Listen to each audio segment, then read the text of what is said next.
welcome to the local pension board. The first item on the agenda is the election of chair for 2021-22 municipal year. Could I take nominations, please? I will nominate Councillor Lockyer. Alan Lockyer for chair. Okay, and a seconder then. Ian, I assume you're the seconder. Yes. Okay, any other nominations? And all in favour? Okay, Ian, there we are. Thank you very much. Alan, if you could take the chair, thank you. Thank you very much. Okay, then item agenda 2 is the election of vice chair for the 2021-2022 municipal year. Have we any nominations? I nominate Ian for vice chair. Okay, I'll second that then, if that's okay, Jeremy. Yeah, that's fine. Okay. Any apologies? Item agenda 3. Any apologies for absence? Apologies from Rosemary Broad and David White. Right. And item agenda 4, disclosure of personal and prejudiciary interests. Jeremy, I believe you sent a form around. Thank you very much. Which I assume we all have to fill in and send back to, do we? Again? Yes, we still have to declare the interest. Yeah. Okay then. Members can declare first and then officers following. Right. Well, personally, I've got a wife and son in the pension scheme besides myself. So, Peter, do you want to go next? Yeah. I've got nothing to declare. All right. Ian, Yes, I've got an interest in the agenda as a whole. I'm a member of the LGPS. Right. Okay, I've got an interest as well, member LGPS and clerk of Llanryddian Higher Community Council. Okay, Jeff, I see your hands up. Thanks, Chairman. Got an interest in the agenda as a whole. I'm a member of the LGPS. Okay. Karen? I'm a member of the LGPS and it's an interest in the agenda as a whole. Right, okay. Anybody else? Yes, Steph, yeah. Yes, I'm a member of the LGPS, so interest in the agenda as a whole. Okay, good. Yeah. Is that all right, Jeremy? Yeah, that's fine. Thank you, Chair. Right, good. Oh, Alison, is Alison here or? No, Alison's doing the live stream, so she won't be able to. She doesn't attend. She's doing the live stream at the moment. Okay, so I just saw it on the top of my list. Okay. Yeah. Fine. All right then. So that's item agenda 4. Item agenda 5. To approve and sign the minutes of the previous meetings as a correct record.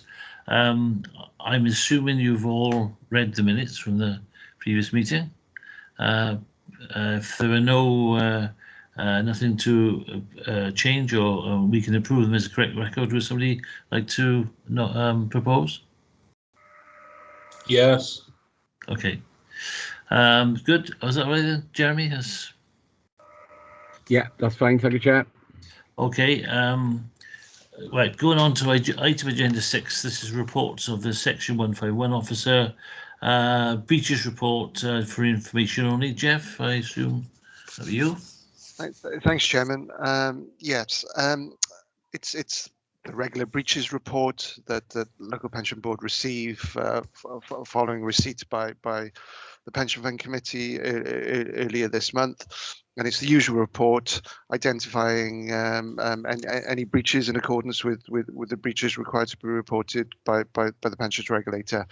So in that report, I know the meeting pack is quite hefty this month, local pension board members, and the main reason for that is obviously the inclusion of the statement of accounts in the annual report, which makes it quite a hefty document. So you may have difficulty in navigating that document electronically, but obviously the breaches of interest are the most recent breaches that we bring to your attention, and they start on page 23 of your pack.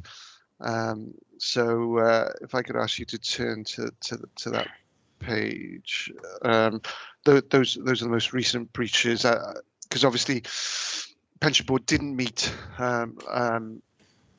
as scheduled in July. So you're getting two quarters worth of breaches being reported to you here, and they're the usual breaches in respect of late payment and contributions, very small numbers of late payment of retirement benefits and retirement lump sums. Again, in the main, due to lack of appropriate documentation in respect of AVC documentation, marriage certificates to determine status, etc.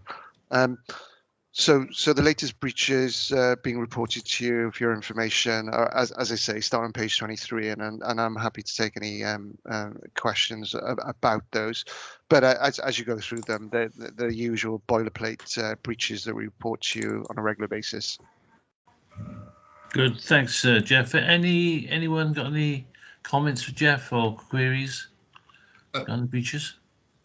Just some queries all around the one area of the prudential, if I may, Chair. Firstly, since the report was written, is there an update on the situation with the prudential? I think you envisaged it was going to improve. Has that been borne out? And then I see that the fund has incurred some interest payments as a result of the prudential's failings. Is there any prospect of recovering? Well, first of all, can you give us an idea of the amounts we're sort of talking about, not to the pound and pence, Jeff, but just a broad indication of magnitude, and if there's any prospect of recovering those sums from the prudential? I can't go into detail about particular sums because obviously they vary from individual to individual depending on size of AVC saving that they have with the prudential. But to your point, Ian, about the prudential, we are having ongoing performance issues with the prudential. I know Karen had a meeting with our external auditors yesterday. And one of the pieces of outstanding information is scheme-wide AVC documentation and valuation documentation from Prudential for the year end, and that is still outstanding. However, I think we have received them now, haven't we, Karen, as of yesterday, funnily enough. Yes, we have, yes. And this is across the board. It's not just Swansea. No. The other LGPSs in Wales are experiencing similar issues in dealing with them, and historically it is a bit of a surprise because normally the Prudential are the better performing AVC provider of the three that we've got on board. Historically, it's the other two that causes issues. So just second guessing, it may be an internal issue whereby they're changing their reporting systems, etc. But we haven't had any formal notification of why they're experiencing these problems. In terms of recovering any interest borne, they're going to be minimal, just because interest rates are so low at the moment. But it's definitely an avenue that we can explore. Should they become material. Okay. Yeah. And any other queries for Jeff on that particular item? No. Okay. Right. Need to go back to my agenda. Sorry. Yeah. Right. So the 6B then is the WPP business plan. Again, for information, Jeff, please. Thank you, Chairman. Yes. Again, this report's just for information. And in line with best practice, the WPP produce a business plan for not only for the forthcoming year, but as you can see here in the papers, it's for the next 3 years, giving a broad outline of their work plan and things that they've got in the pipeline they're looking to develop over the next 3 years. And as you can see in the outline business plan, it's quite an ambitious work plan. And including in the business plan as well, gives the reader of that business plan some idea about the governance arrangements in place at WPP, risk management arrangements, beliefs and policies that they're working on and have got in place, and also which local pension board will be acutely aware of, the proposed training plan for not only JGC members but members of the respective committees, and also the local pension boards that they support and fund with getting the appropriate members who are charged with governance the appropriate training so they can discharge their duties. And then importantly, they've got the outlined budget for the period as well, which indicates some indicative costs that they're looking to incur. But in terms of salient items to bring to your attention, Chairman, in the work plan on page 39 of your pack, I think it is, Chairman, where the work plan starts. An area of particular interest to the local pension board, and I know the previous year's chairman was very interested in this area of work of the WPP and the development of the governance arrangements of the WPP. You can see front and centre the first item on that work plan is to appoint a scheme member representative of the Joint Governance Committee. That has been approved by the JGC.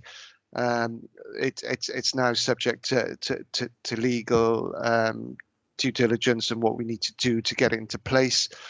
So the respective constituent authorities are now required to take a report to full council to approve the amendment to the inter-authority agreement to allow a scheme member representative to be appointed to the Joint Governance Committee.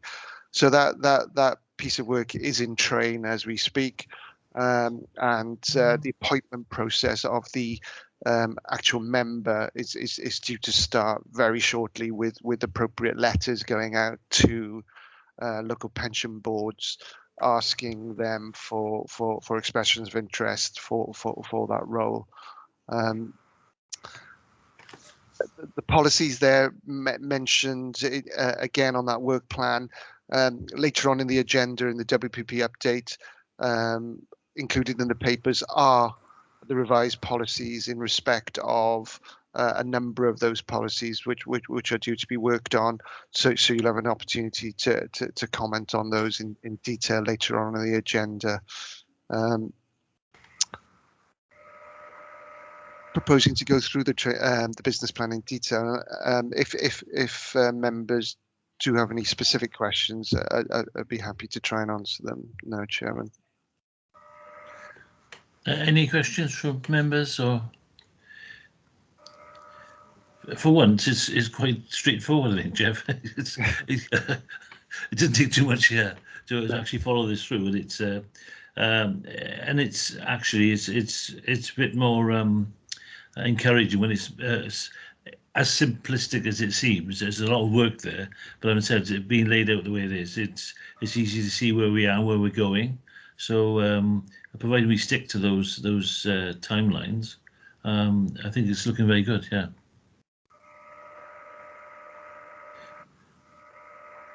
So no questions? Okay. All right. So the next one, Jeff, is 6D, I think, audit inquiries. Yeah. Oh, sorry, Chairman. I've got agenda item 6C in my papers. Oh, sorry. Right. Carry on. Sorry, I've jumped on. It's me flicking between screens. Sorry. Yeah. Apologies. Happy to proceed, Chairman. Yeah. Sorry, I'm with you. Yeah, I got it. Yeah. Thanks, Chairman. Agenda item 6C. This is the item in the papers occupying the majority of the number of pages within the pack, and as you can see, it's the draft annual report and statement of accounts for 2021. Those eagle-eyed readers amongst you will notice that these two documents are combined, and that's for the first time ever. Historically, they are two separate and distinct documents and reports, and the Pension Fund Committee normally approves them separately. However, upon the advice of Audit Wales and to expedite the audit process and the production of the statement of accounts and the annual report, they've advised us to combine those two documents in one, and subject to that piece of advice and recommendation from Audit Wales, the production of the same and the audit of the same has been pushed back in the timeline. So as we speak, the documents before you are being subject to audit by Audit Wales, and Karen is working hard in dealing with their audit queries as we speak, with a view to bringing to you their findings at your meeting in November, December of this year, so they can bring their final audit opinion on those financial statements to you at your meeting then. At this point, it would be opportune for me to express my thanks and gratitude and commendation to Karen for producing this hefty document, because as I say, it's like nigh on 250 pages now of comprehensive data and compliance reporting, and it's been produced in accordance with accepted accounting practice and statement of recommended accounting practice. So I want to place on record my thanks to her and congratulations on not only producing it, but producing it on time and to auditor's satisfaction. Fingers crossed, subject to their final audit report in due course. So Chairman, I was just going to, for your benefit, just pick out some important elements within the annual report and statement of accounts, because obviously I'm not intending on going through 245 pages at this point in time. I don't know, Chairman, because, as I say, because it's such a big document and hard to navigate, would it assist if I shared my screen at this stage so I can just take you to the relevant pages? That would help. That would help me, certainly, Jeff. Thanks. If you could just bear with.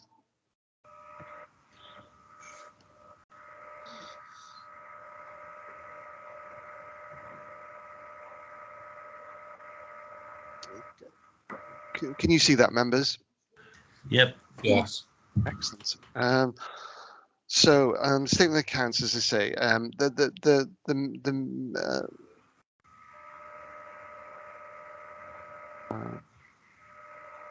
so the statistics of the fund start on page 51 that you can see there on the screen there, and basically what you have there are the 3-year profile statistics of the fund, and these are the main broad headings that a reader of the accounts would be interested in. As you can see there, again, atypical of pension schemes in the UK and around the world, was still an open scheme, as you can see, on a 3-year basis. Number of contributors has gone up, not by a lot, but it has gone up, which demonstrates we are still an open scheme. We are still open to new joiners, new accruals, and that does make the LGPS atypical in that regard, in that we are still open to providing pension provision for people just embarking on their working careers. And as you can see, the sheer scale of the size of the scheme we're dealing with in total, in terms of contributors, pensioners and deferreds, nigh on 46,000 members. So not a small scheme, but by any stretch of the imagination. And then we move to the where the main account starts, and the figures which are traditionally of interest to members, and that starts on page.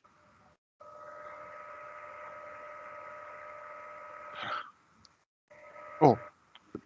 Before we move to that, I thought it might be useful to also draw your attention to the brief extract in the annual report to the work of the local pension board. Obviously, in this section of the report, communicates to the reader the membership of the local pension board, your role and responsibility, and basically what you've reviewed and discussed during the year, and your attendance at meetings, trainings that's taken place, etc., and skills and development activities that you've taken part in. So the role of the local pension board is very important to the successful running of the LGPS, not only in Swansea but across the board, and that's recognised here, and then also going forward in that it'll be from that cohort of members that the member for the JGC, for the Wales Pension Partnership, will be ultimately selected as previously reported in the business plan. If I then take you to page where the financial statements do actually start, I think, yes, here they come. As you can see there, Chairman, it's been a banner year basically for the scheme. As you can see there, right at the bottom, front and centre, increase in fund value over £500 million. That's £626 million an increase in fund value, which takes the closing net assets of the fund, as you can see at the bottom of that page there on the right hand side, £2.6 billion as at the 31st of March. So I mean, it's quite staggering basically, the returns that the fund has achieved during the year. It's over 30%, and just to put that into context, the LGPS average was only 27.5%, so we outperformed the average by well over 2.5%. So it wasn't just a case of a rising tide raises all ships. We outperformed the average, and for the first time ever, the Swansea Fund ranked in the top 10. And at the latest evaluation of the PERC League tables in LGPS performance, I think we ranked 8th in the year, and that's out of nigh on 100 funds. And that's not a short-term reflection of performance. It's not just a one-year blip, because also we're in the upper quartile for 10 years, no 5 years, sorry, 10 years, and then upper quartile in 10 years, 20 years, and 30 years as well. So that those sort of performance metrics indicate a slow, steady improvement, but also sustainable improvement that we've demonstrated, and which has culminated in this last year's incredible performance almost. And those of you perhaps who prefer to see pictures, I think we've got a graph at the back of the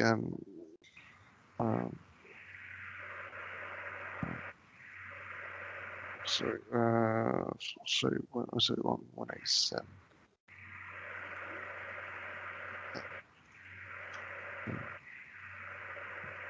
Sorry, Chairman. There we go. Which illustrates the growth in assets over this period, and as you can see, the last year performance just dwarfs anything that's taken place beforehand. So good news, and also the results of that investment outperformance will inform and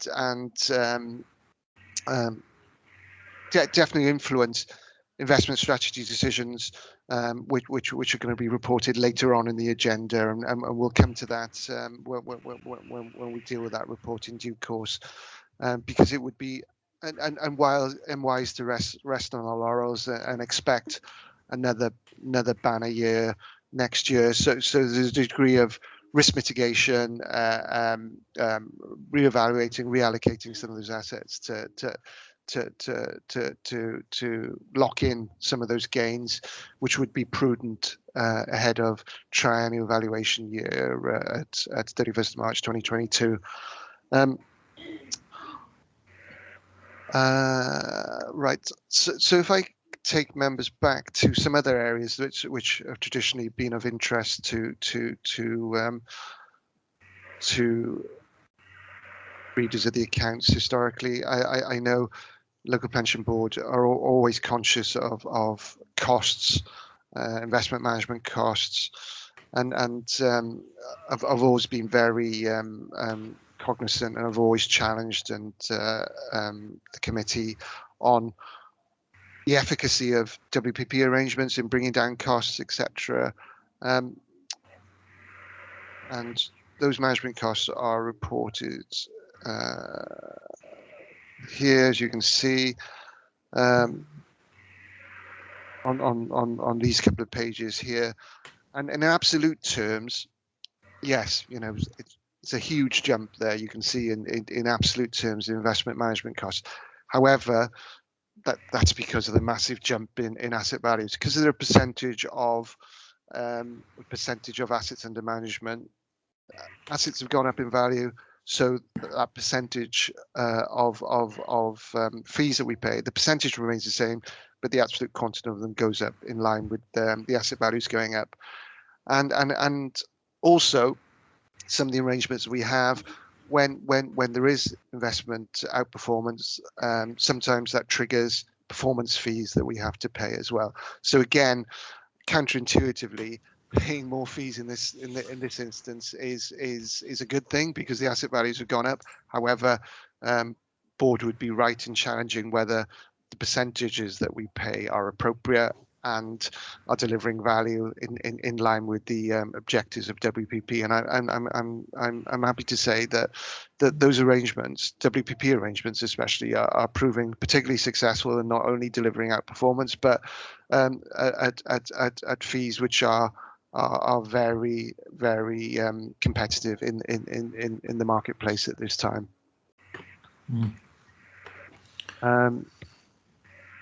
So no, if there's anything else that I'd necessarily want to bring to your direct attention at this point in time. Again, just on the page you got in front of you, you can see, you know, that we have to deal with 27, I think, employers we've got on board now, and that is not a huge number in the LGPS, but again, demonstration of the fact that the LGPS in Swansea is still an open scheme. We do have new employers come on board during the year, which the committee previously approved, and you'll remember receiving reports about their admission down there. Employers such as the Wallach, Parkwood Holdings, Wheeldham Leisure, etc., so, who appear as contributing employers for the first time this year. Happy to take any questions, Chairman. Well, it's certainly looking good, and especially in these the last 2 years we've had of dire consequences elsewhere in markets, etc. I think this is phenomenal returns. It's so congratulations all. I think Karen, your dissertation it's got to be a first if I was awarded any degree to that. Thank you.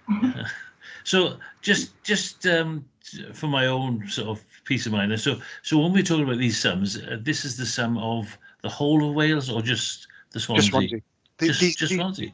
These are the accounts for just Swansea. I mean, in totality, Councillor Lockyer, for the whole of Wales, I think if you added them all up, I think it would be nudging about 18 billion. I think in totality now. So as I say, a rising tide raises all ships to a certain extent. However, we were slightly higher than most people. Again, yes, very pleasing year in investment performance terms. And Councillor Jones, you would be particularly interested. I mean, you know, all the work that the committee and the board have supported in terms of decarbonising the portfolio, investing in low carbon, investing in renewable power, investing in residential social housing. That has not been a drag on performance. That we've achieved those outsized gains, as well as doing that stuff which has traditionally had people saying, "Oh no, that you'll have to pay a green premium to invest in things like that. Yeah. It'll be a cost. It'll be a drain." We've been very careful. We've done it in a measured, incremental way, and we haven't rushed into it, which I think is very sensible. But to those people who say that investing in responsibly and sustainably like that would be a drag on performance, I mean, our experience this past year would suggest otherwise. Most importantly, Jeff, have we got rid of the plastic cups in the Brangman Hall yet? I'll have to defer to my colleague in Democratic Services. I know that vexed Jeremy for a long time, sorting that out. I think it's say that picking up on the points that Jeffrey has been making about decarbonisation, green investment and so forth, which of course is very welcome and I am pleased with and strongly support. Just looking at the growing asset position of the fund and accepting that these things can change year on year depending on overall market performance and so forth. Are we not in a position to take a little more risks, dare I ask, as a fund with green investment? I mean, you will know and others will know that I and others have been campaigning for 100% divestment from fossil fuel companies, and have always been told that whilst we're moving in that direction, and we are, but nevertheless the risks to the fund are such that those risks can't be taken. And of course, as was indicated at the beginning of this meeting, I think I'm alone in saying I'm not a member of the local government pension scheme and therefore I'm not affected by its performance. But are we not in a position where we can take a little more of a risk approach and say, right, bearing in mind in particular the recent report from the IPCC, the fact that unequivocally human actions are responsible for worsening climate change conditions, isn't it time that the fund bit the bullet and said, right, we'll go for 100% divestment? What our experience indicates to us, Councillor Jones, is the committee is wholeheartedly in support of addressing climate change as a risk. However, the experience that we've had to date in terms of the incremental and measured approach would appear that it is the sensible way to go. In that it moves in lockstep with our experience in terms of positive investment experience, but also moving in a measured way towards those long-term targets. There's a report later on, Councillor Jones, on the agenda about aspirations about setting net zero targets, which hopefully talk to your long-term ambitions. But you're quite right that our experiences last year would say to us, oh right, it hasn't been detrimental to investment performance. It has done what it said it would do in terms of, for example, the low carbon passive investment portfolio that we invested in. It's performed exactly as expected and in line with expectation. So now that we have that comfort, we can definitely start the negotiations and consider moving to indices which exclude fossil fuels in that regard on the passive side, because we can demonstrate that it doesn't have a detrimental impact on performance. The harder part of the portfolio to address in that regard is the active part of the portfolio, and this is the part of the portfolio which has been most accretive in terms of asset values, which has been the active side. And that is the harder nut to crack in terms of full exclusion for all fossil fuel companies in that respect, because there is an expectation of outperformance, not just matching performance like our passive managers.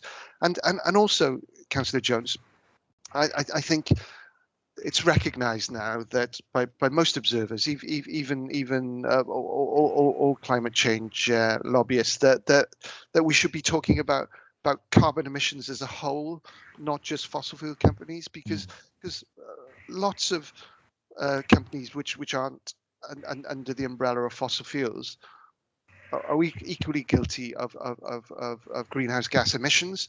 But when you just purely focus on fossil fuels, we ignore them, give them a free pass. So we're trying to deal with it holistically and measure carbon emissions in their entirety, and not just focus on this very narrow cohort of companies deemed fossil fuel companies, which traditionally have been the target of campaigners and lobbyists. Well, I hear what you say, Jeff, but and we know that the fossil fuel companies over the last few decades, not just the last few years, have mounted all sorts of misleading campaigns to maintain their position in the marketplace in terms of their share of energy generation and so forth. And I fully accept, I take the point about, I mean, the whole economy is imbued with carbon use and consequential carbon emissions from whatever they happen to be doing. But it does seem to me that if we're going to make a start, the place to start is with the fossil fuel companies themselves. Taking them out of our fund will be a public statement that we recognise that this kind of investment is unacceptable in terms of the long-term and even short-term interests of people, and therefore we ought to take that step, accept that we will endeavour to, we are already supporting and no doubt will increase our support for green energy in all its different forms, and obviously that's going ahead at pace, and that's very welcome. But I think as a gesture, therefore, we're not talking about a huge percentage of the fund as such, that we should take that step and do it as a public statement. The Council, Swansea, has already declared a climate emergency. Many others have as well. I know that my council in a couple of years' time will also be asked to declare a nature emergency in line with the climate emergency. And yet we look a little exposed, it seems to me, when people like Friends of the Earth, and I declare that I am a member of Friends of the Earth, will come back and say, but you're still investing in fossil fuel companies. That investment is not just a blind investment. As a responsible investment policy indicates that, and has been approved by committee and the board, were part of the workshop that originally implemented that original policy. The policy indicates a program of engagement with investee companies. Totally take your point about fossil fuel companies and what they're doing now is detrimental to the greenhouse gas emissions position. However, by purely divesting and purely washing our hands of that industry, which is a very important part of the sector, and this week it is brought into sharp focus, still important in terms of providing us with natural resources to heat and power our homes, etc. But that notwithstanding, they took the position that to completely wash your hands of that important sector was slightly irresponsible. What we needed to do was engage with them and to say to them, right, unless you can demonstrate that you are transitioning and you are preparing yourself for a carbon-free future, and there is evidence that for example Shell, Royal Dutch Shell are moving in that direction and diverting R&D expenditure, which they would traditionally have expended in looking for oil, now investing in renewables and alternative power sources. It's that sort of engagement and looking to turn those I was going to say oil tankers into, but that's a bad analogy, but you know what I mean. Like to change their focus as organisations, because for organisations like Royal Dutch Shell, for everyone to divest in them, for them to go bankrupt, would help no one, not in the short term, because obviously the world still has fossil fuel needs and demands as we speak. So it wouldn't help in that regard, but it also wouldn't help in regard of redeploying that huge intellectual capacity that an organisation like Shell has into developing efficient renewables, into developing efficient, tidal power, all these alternatives. So it's that sort of policy that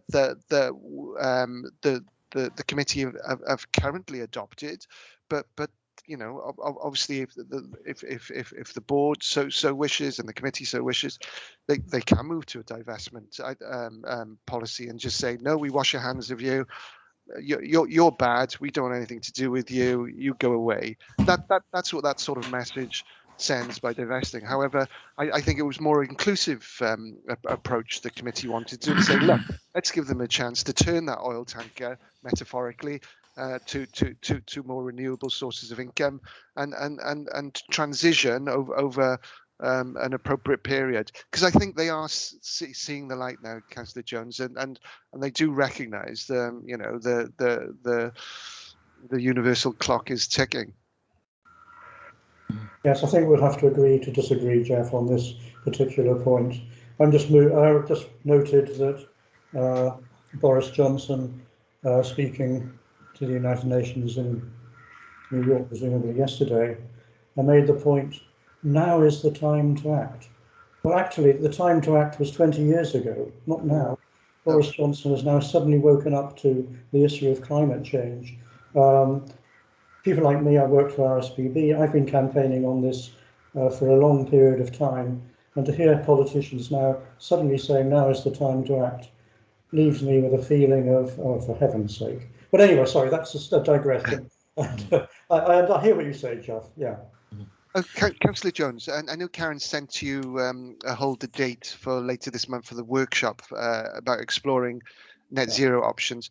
So that might be an opportunity for you to, because obviously the committee will be there, as will your fellow local pension board members there. That would be the appropriate forum to air these views and try and convince committee perhaps that the policy needs revision, and should committee so decide, a divestment policy is still on the table. Thank you anyway. Thanks. Cheers. Yeah, Peter, we hear your fears and take them on board. And you're absolutely right. It should have happened 20 years ago.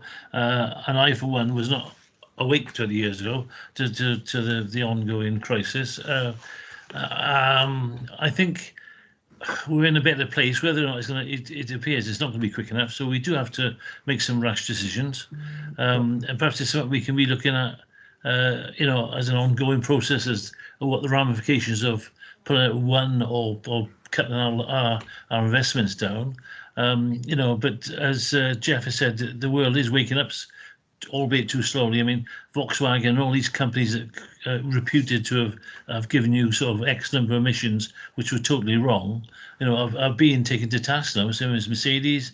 So, the world is all of a sudden sort of turning its head on it. I think the big companies who've really sort of had the monopoly are starting to sort of get a bit worried, because people like yourself and all the people who support the emissions policy are putting too much pressure on them. So they, we're not going to just pacify you with words. Yeah, we want to act in an appropriate way and take up what you're saying. So I promise you, we will be looking at this, if that's okay, Jeff, just to see what we can do.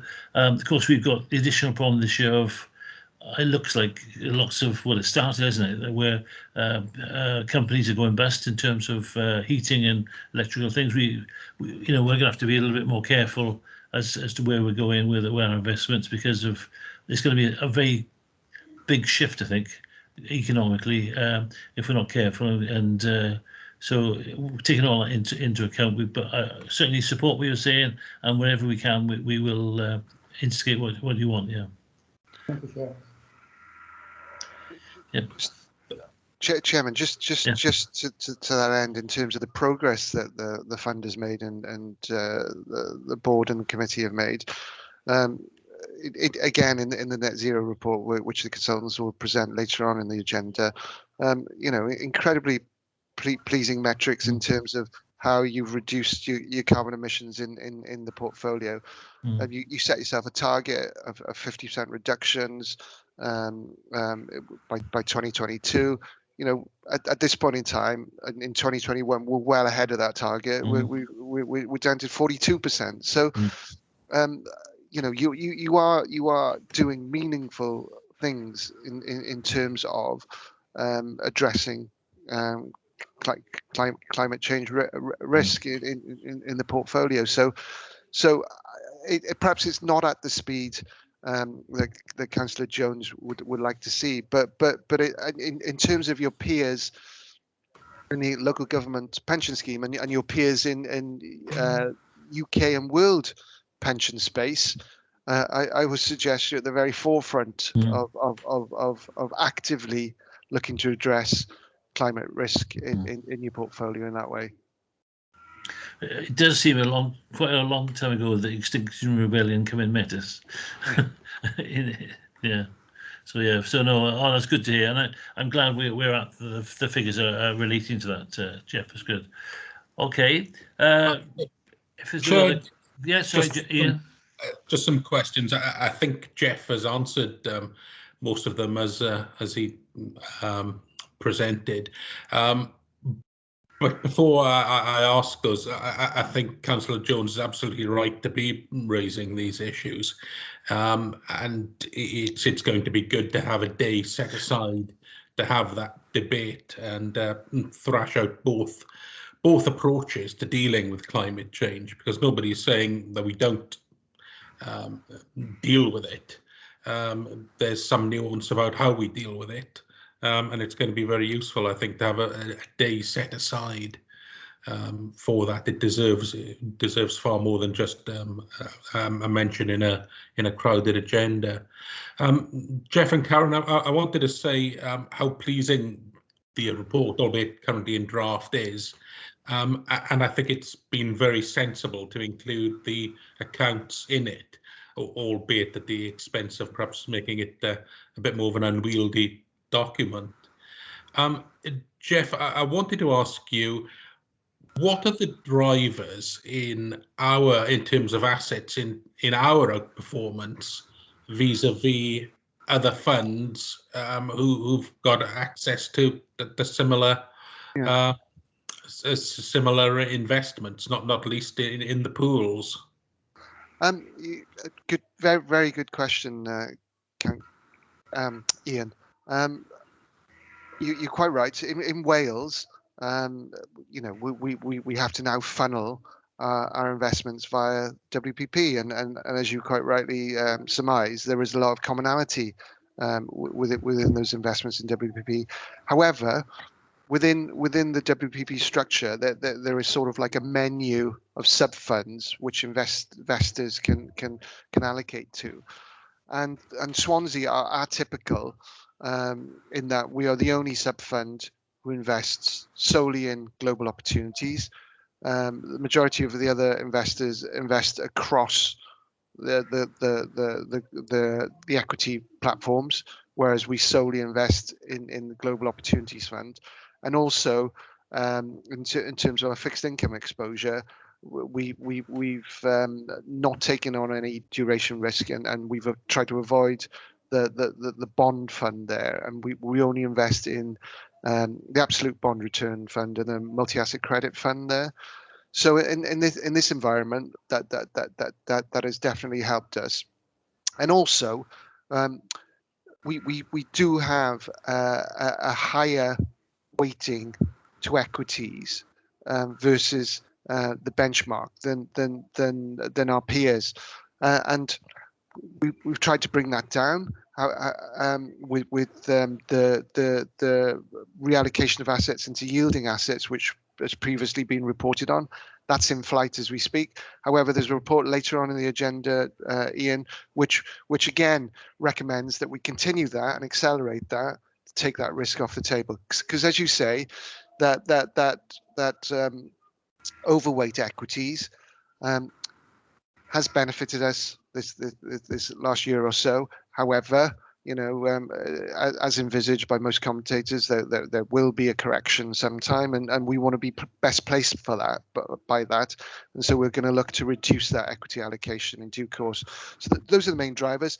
And then also another incredibly successful investment that we made in the last year.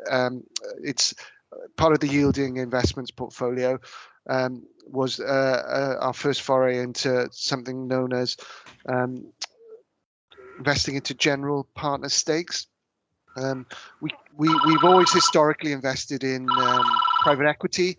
However, this is a subtle switch in investment in private equity, in that we're not investing in private equity managers to go and deploy capital in other funds. We're actually investing in the private equity managers themselves, and I think historically it's one of the most successful investments that Swansea has ever made, basically, and it's been a fantastic investment for us during this last 18 months.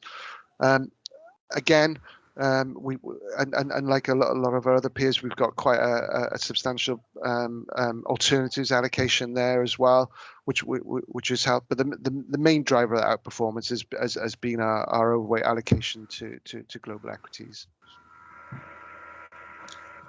Thank you. Good. Yeah, and I'd like to sort of make sure the minutes reflect Karen's super job on this huge report, and yourself, Jeff, for your input, and all the staff, because it is no mean feat. It is definitely a first, Karen. Okay. Well, if there are no more questions, we'll go on to agenda 60, I think, Jeff, which is the audit inquiries to those charged with governance. Thanks, Chairman. It's a for information report as well. It was a piece of housekeeping which was required by Audit Wales in undertaking their annual audit, in that they're required to ask high-level questions of management, as well as those charged with governance in respect of the pension fund. Those charged with governance is the pension fund committee, just asking them some broad questions about the systems of financial control, systems of governance, systems of oversight, which are in place in respect to the pension fund. And there's a whole list of questions that they ask, both of management and those charged with governance, and the proposed response are outlined from page 299 onwards, Chairman. And they largely around the framework of control, whistleblowing policies, how we report fraud, the scheme of governance in place, etc., etc. So our proposed response was approved by committee, and it was subsequently sent to Audit Wales, and they just used that as a letter of comfort that whether they do find it satisfactory, those responses are satisfactory in respect of their audit work, or whether they have to do additional work around those areas if they don't provide them audit comfort in respect of the systems in place. So just a housekeeping item, Chairman, for information for the committee to approve the actual responses before they went back to Audit Wales. Okay, bearing in mind what Jeff just said, are we all willing to approve those? Yeah. Good. Yeah, that'll do. Okay, Jeremy, if you've got that, good. Our next item agenda is the exclusion of the public. We've got any public here, have we? But we nevertheless have to go through this, don't we? So, okay, so if the recommendation is on item agenda 7, when the public be excluded, are we in agreement with that? Yep. Okay. Is that all right? All right, Jeremy, can we move on? Yeah, thank you, Chair. I'll stop recording now, and the live stream will also cease. Good.